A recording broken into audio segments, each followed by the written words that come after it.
I wanted to ask Sylvie several different questions, and obviously I wanted to start with the movie that we've seen tonight, Gamine. And some of you may know the background of this movie. Gamine actually started as a book, an autobiographical novel written by Sylvie.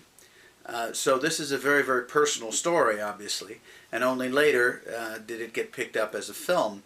And I really wanted to understand from her perspective how that had all come about, and in particular, as she was writing the book, as a film actress, did she see it as a movie as well? And this is what she had to say. When I was writing the book, I was not really thinking it can be a movie because it's the opposite you make when you write a book. You take life sequence and you try by words to give a rhythm, a movement. You put it the other way around. And a lot of people in France, when the book came out, they asked me if I want to make a movie out of that. And I thought this was really the mistake to do for me, huh? Because I think now with a film, you try, you try to really to stick to the reality, and then it becomes a biography. And I think this cannot be taken by an audience really, because nobody cares about your own life. What they like is what you have done with that. And with the book, I thought I could make something out of this childhood and this Italian family, and the way I was thinking I was so different. I was like blonde with blue eyes among a family where everybody's dark hair, brown eyes, and all my.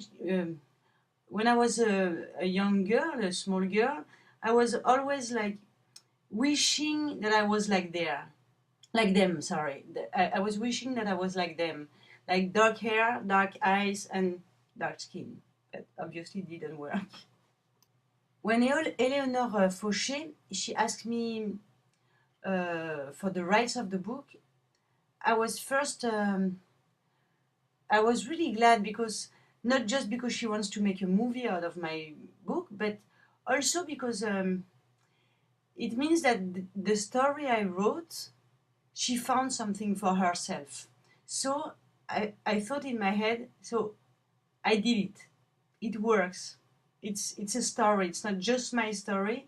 It's a story. And also I have to say that in my family, they said nothing is really true, but it's exactly that. It means that it's the feeling was really correct. It's not that this one has said this and this one did that and the sequence is exactly the same. It's just, you know, your life, when you think about it, it's a film, it's a movie already. So I have the feeling for me, I cannot make a film out of a film I have in my head. It was obvious for me that I can make a book. In doing my research on Sylvie, I noted that Gamine was not the first book she'd written. It was actually the third.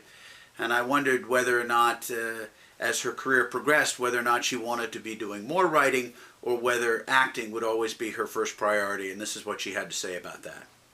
So I'm at the moment writing my fourth book. I don't know. It depends of scripts I receive. It depends of the ideas I get. I have nothing in my head. I should do that. I prefer this or that. I think I need both. I get a balance with that, with writing and acting. I don't know. I hope I will act all my life, and I hope I will have ideas of my life. And ah, If you watch several of Sylvie Testu's more notable films, you'll notice there's a pattern in the types of characters she tends to portray. These are usually characters who are set apart in some way from the people around them.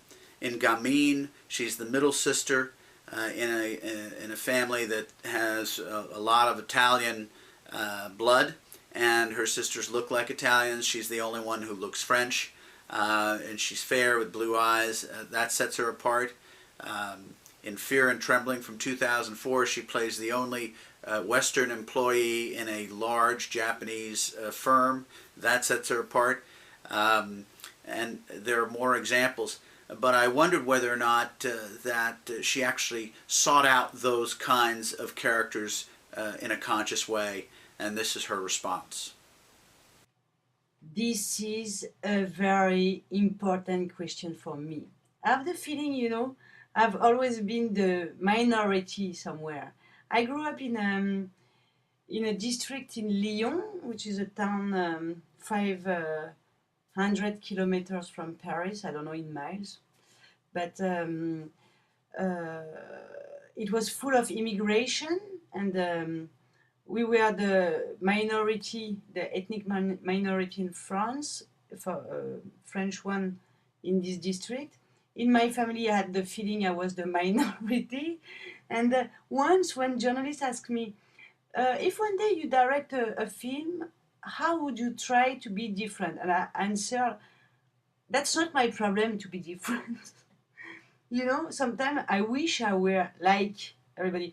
Because after a while, when everybody's telling you, you're so different, you're not like the other one, you have the feeling someone pushes you away and say, you're not like we are, you're different. And after a while, it goes, oh, I want, sometimes. Maybe I will die on my 2 feet, or I don't know, on my 2 foot maybe. So I don't know.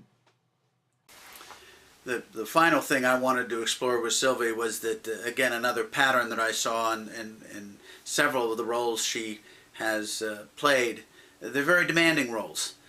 In Beyond Silence from 1996, she played the hearing daughter of deaf parents, and so she had to, for this film, learn a good bit of sign language, as well as how to play the clarinet well enough to be convincing on screen. In Fear and Trembling, she had to learn Japanese. She had to be able to speak Japanese dialogue throughout that film. So these are extra demanding roles, and I wanted to find out what drove her to take roles like this. And this is what she had to say. I think this is one of the nice parts in to learn things in movies. I learned, as you said, German, sign language, music, Japanese. I traveled a lot, and I think it's something you have to take for you, and not to think, oh Lord, I have to learn something, I have to work on something, because nobody asks you to do it in a perfect way. I don't know how to speak Japanese.